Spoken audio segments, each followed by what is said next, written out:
2010లో ఈ కస్తూరి విద్యాలయం కమిటీ వారు పిలిపించి నాకు 4 ఎకరాలు స్థలంని లీజుకి ఇచ్చారు. కళ్యాణ మండపం కట్టుకొని వ్యాపారం చేస్తూ అట్లానే స్కూలు విద్యార్థులకు aided school Bedavada Gopal Reddy college మహిళా కళాశాల ఉండింది. అప్పుడు దానికోసం నాకు లీజుకి ఇచ్చారు. అప్పుడు కమిటీ సెక్రటరీ దేవిరెడ్డి గారు. తర్వాత 2017లో అభివృద్ధి పనులు చేపట్టే దానికోసంగా నేను కమిటీ వారిని కోరటమైనది. వారు కూడా దానికి సమ్మతించి నాకు 2029 దాకా 2019 నుంచి 2029 దాకా లీజు గడువుని పెంచి రిజిస్టర్ లీజ్ డాక్యుమెంట్ ఇవ్వడం జరిగింది. అట్లానే తగు రెంటల్ కూడా పెంచారనమాట.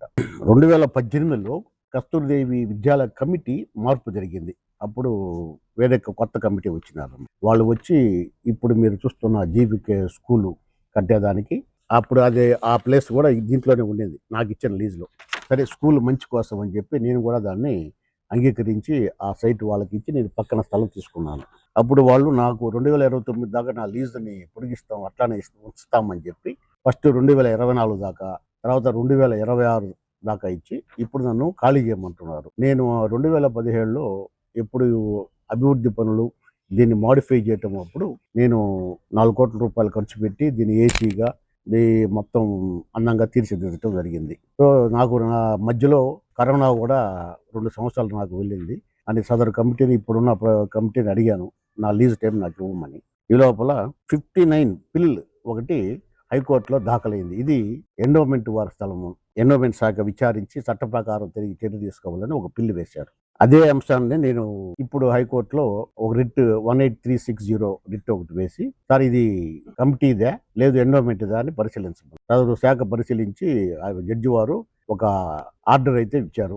3 వారాల్లో ఈ శాఖకి ఈ విద్యాలయం కమిటీకి ఒక ఎగ్జిక్యూటివ్ ఆఫీసర్ని నియమించమని అప్పుడు దాకా స్టేటస్ కో అంటే ఈ ఉన్న కళ్యాణ మండపం స్థితిని యథాస్థితిగా కొనసాగించమని కోర్టు ఆర్డర్ ఇచ్చారు. అందుకని నేను ఈ విద్యాలయ ఆస్తిని 2029 దాకా నా లీజ్ హక్కులో ఉన్న కళ్యాణ మండపాన్ని పరిరక్షించి ఎటువంటి అక్రమ జోక్యాలు ఆక్రమణలు కూల్చివేతలు జరగకుండా తగిన రక్షణ కల్పించాలని మన గౌరవ జిల్లా కలెక్టర్ గారికి, అట్లానే మన పోలీస్ సూపరింటెండెంట్ గారికి, ఎండోమెంట్ శాఖ వారికి, అట్లానే మన ఎండోమెంట్ మంత్రి గారికి అందరికీ హృదయపూర్వకంగా కోరుకుంటున్నారు. హైకోర్టు ఉత్తర్వులను అందరూ గౌరవించి స్థలాన్ని తమ చేతుల్లోకి తీసుకోకుండా న్యాయస్థాన ఆదేశాలకు అనుగుణంగా వ్యవహరించాలని ప్రజలకు, అధికారులకు వినమ్రంగా నా విజ్ఞప్తి చేస్తున్నాను.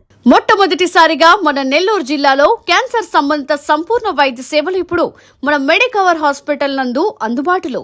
అత్యాధునిక సాంకేతిక పద్ధతుల్లో దక్షిణ భారతదేశపు మొదటి హాల్సియన్ రేడియేషన్ మిషన్ తో క్యాన్సర్ కు రేడియేషన్ చికిత్స, నిష్ణాతులైన వైద్య నిపుణులు, మెడికల్ సర్జికల్ రేడియేషన్ ఆంకాలజిస్టులు, న్యూక్లియర్ మెడిసిన్ ఫిజిషియన్ అన్ని వేళలా అందరికీ అందుబాటులో. అన్ని రకాల క్యాన్సర్ చికిత్సలను డాక్టర్ ఎన్టీఆర్ వైద్య సేవ పథకం ద్వారా నిర్వహించుదురు. మరిన్ని వివరాలకు 086135003551 ను సంప్రదించండి. Medicover cancer institute, NH5, Chintareddypalem cross road, Nellore.